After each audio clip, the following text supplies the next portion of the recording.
half hour, you're gonna see gorgeous glaciers, beautiful breaching humpbacks, spawning salmon, and the brown bears that love them.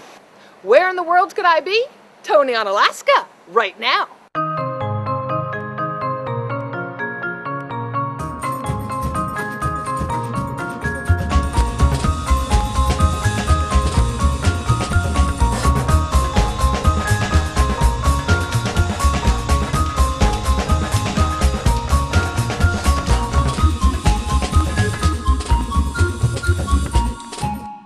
We've come all the way up to Alaska. We're hanging out with Kim Hecox. Kim, what are we going to see this week? This is Alaska. This is the Africa of America. We're going to see glaciers that flow all the way down to the sea. We're going to see black bears and brown bears, sea lions and sea otters. Lots of cool stuff. Excellent. What do I need to know before we get started?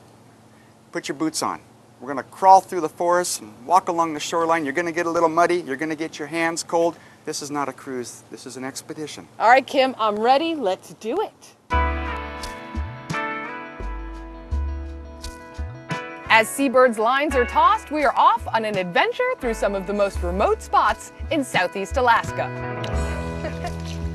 We will spend the next 7 days exploring the waterways and temperate rainforest climates that make this region so unique. All the while getting up close and personal with mesmerizing marine life and the wildest of wildlife as we explore by ship, Zodiac, and kayak. The beginning of our Alaskan adventure has us in a body of water known as Peril Strait. We sail into Hannes Bay and Zodiac ashore. Our first rainy but wonderful morning in Alaska has us on Baranof Island in the Tongass National Forest. We're going to head into the Lake Eva Trail and see what we can find. Our shore party heads inland through the lush vegetation. Sitka spruce and western hemlock tower above us. We're here in the Tongass National Forest in southeast Alaska, and this is one of the rarest biomes on the face of the earth. This rainforest covers about 20 million acres. It's very large. It's 10 times larger than Yellowstone National Park. Wow. Yeah. That's a lot of rainforest. It's a lot of rain.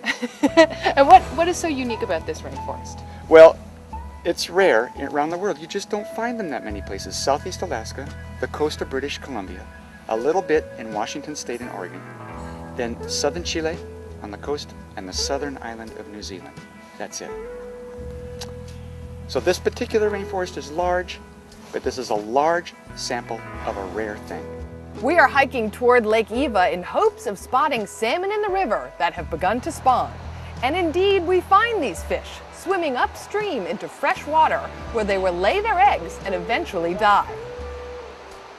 One of the ship's crew hooks a sockeye so we can get a closer look. A very remarkable animal. There's 5 species of Pacific salmon. This is the red or the sockeye. There's also the king, which is also known as the chinook, the silver, which is known as the coho, the chum, which is known as the dog. Your dog is your chum, and the pink or the humpback. When these fish are caught by a bear and they're pulled up onto the forest floor and largely consumed, and then the bear defecates in the woods and leaves its scat, and that scat decomposes into the forest floor, and the roots of the trees pick up that material. Marine isotopes from this fish end up in the crowns of these western hemlock and Sitka spruce and yellow cedar. It takes a fish to feed a forest.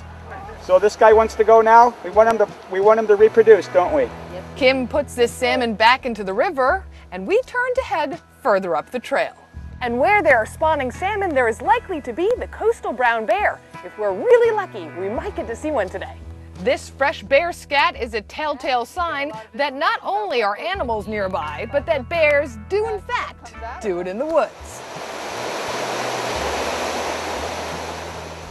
A bit further up, we discover a small waterfall. Falls like this are the perfect place for a hungry bear to catch spawning salmon. And above the rapids, we indeed spot one of these animals, likely hunting for a meal. We're looking at an Alaskan brown bear. Brown bears and grizzly bears are the same species. Here in southeast Alaska, these bears feed a lot on salmon, and this bear is trying to catch some salmon that are moving up the falls. Salmon provide a really high protein diet through the late summer and into the fall, and they can pack on hundreds of pounds literally in that time prior to hibernation. So the Alaskan brown bear They can get up to 1,000 pounds for a male. Some have been recorded even heavier than that.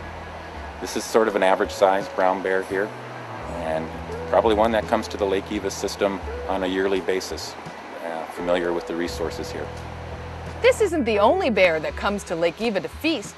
Recent studies indicate there could be as many as 16 bears that feed in this area alone. We watch in silence from our front row seats as this big guy pauses to give us a great photo op.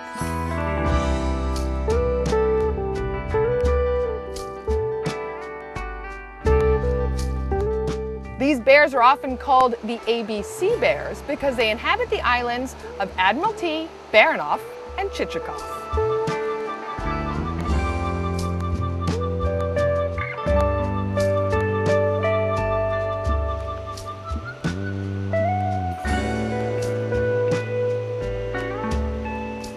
After a heart-pumping encounter with these large land mammals, we board Seabird and move out into Chatham Strait, looking for another large animal. Where there is water, there may very well be whales. And it isn't long before we have our first magical marine mammal moment.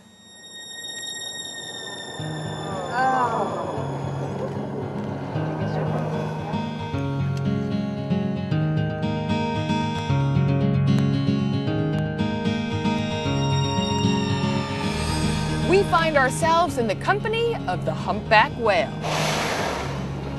It is an awesome show, as time and time again, these enormous whales take terminal dives, showing off their spectacular flukes. Humpback flukes are as individual as fingerprints. No two animals have the same tail. This enables researchers to count, identify, and track these animals, hoping to better understand the life cycle of these mysterious creatures. This whale is using a technique called bubble net feeding to catch its prey. It's blowing bubbles through its blowhole as it ascends to the surface in a spiral, and then it's coming up inside that ring of bubbles. The bubbles create like a curtain and concentrate its food inside, and then the whale comes up with its mouth open and gets a good mouthful of food that way. And it's doing it by itself, so it's a solo operator, you could say. And above the mouth, we also see large bumps, which are unique to the humpback. Those bumps are called tubercles. Old-time whalers used to call them stove bolts. And what we know about them is that each tubercle has a single hair protruding from it and seems to have sensory functions.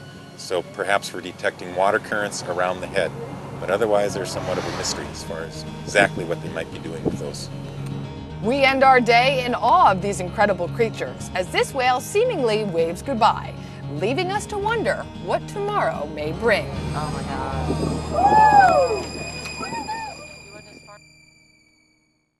God. Coming up, an incredible landing on a glacier high in the sky. Black bears and the cubs that not only a mother could love. And have you ever heard of calving? Glaciers get down, literally. Next on Toni On, Alaska.